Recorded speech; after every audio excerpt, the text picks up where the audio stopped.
Christina Keneally has defended the opposition's position on border protection, insisting a Labor government would continue Operation Sovereign Borders while defending a decision to scrap temporary protection visas. She says anyone who tries to arrive in Australia by boat will be stopped and either turned back or taken to Nauru.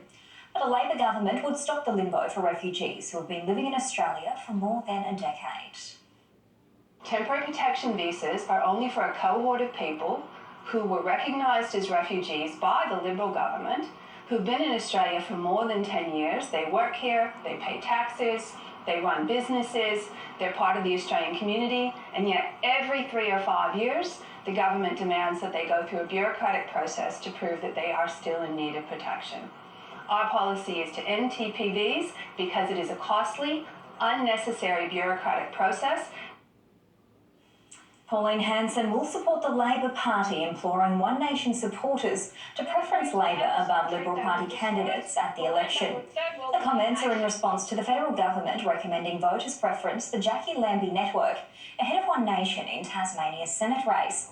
Senator Hanson will look to further punish Scott Morrison by targeting key marginal seats held by moderate Liberals across the country, singling out Warren Entsch in Leichhardt and Bridget Archer in Bass.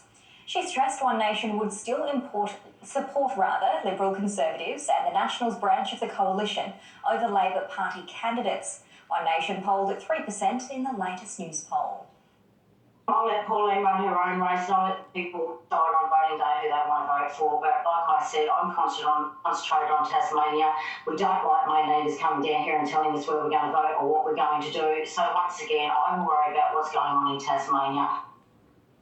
Another senior Labor figure has been forced off the campaign trail thanks to COVID. Shadow Resources Minister Madeleine King tested positive for the virus today.